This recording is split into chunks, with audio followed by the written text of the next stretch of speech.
unang gagawin natin, buksan natin yung Google Chrome. Tapos, type natin yahoo.com. Tapos, pindutin yung mail. Tapos, pindutin yung create an account. I-type natin yung buong pangalan natin. I-type ko dito, Boy Bawang. Tingnan natin kung wala pa nakakuha sa email na to. Kasi pag may nakakuha na, pupula to, sabihin na taken. Taken na daw siya, taken. Kaya, check natin, Boy Bawang. Tapos password, ay, meron nang nakakuha. Kaya, lagyan na lang natin ng number para makuha natin yung Boy Bawang. Ngayon, password, dapat daw 8 karakter para safe sa mga hacker.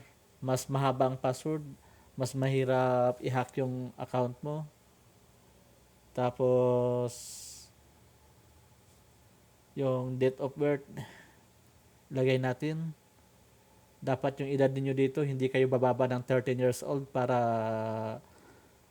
makadiretso kayo. Kasi pag masyado kayong bata, hindi yan lulusot yung email nyo. At saka dapat may cellphone number kayo para ma-verify nyo agad yung yung email.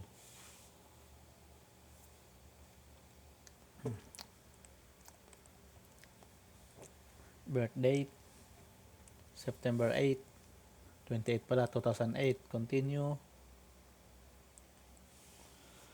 Tapos, yun, nalabas ng recovery number. I-type lang natin yung yung recovery mobile number.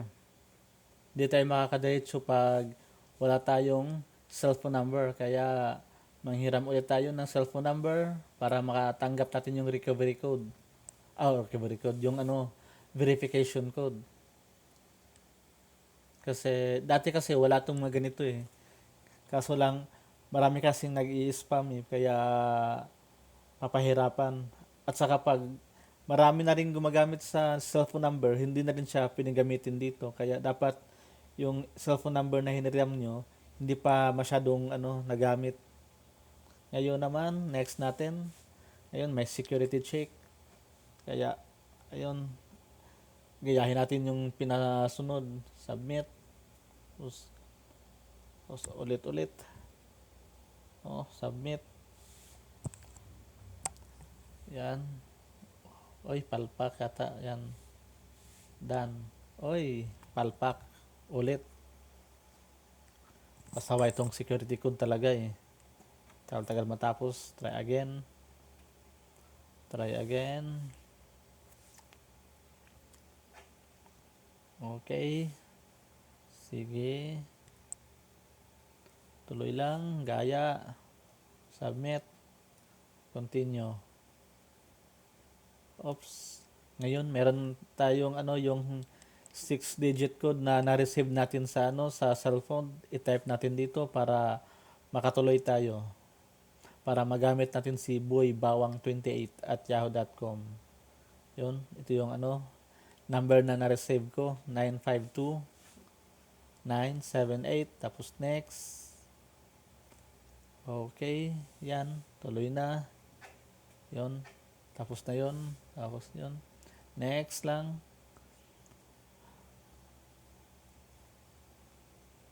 Okay. Yun, unang labas ng internet, ng Yahoo Mail natin. Yun, ang gusto mo, mamili ka lang, tapos inbox, anong style. Dito ako sa, nakasanayan na sa right. Tapos done. Tapos done. Antay lang mag-loading. Yan, pwede nyo na magamit yung email nyo. Ito na yung email. Ito na yung email ni Boy Bawang. Tapos sili ka ng design. Click done. Pag tapos na, pag okay ka na, yan. Wala pang laman kasi brand new.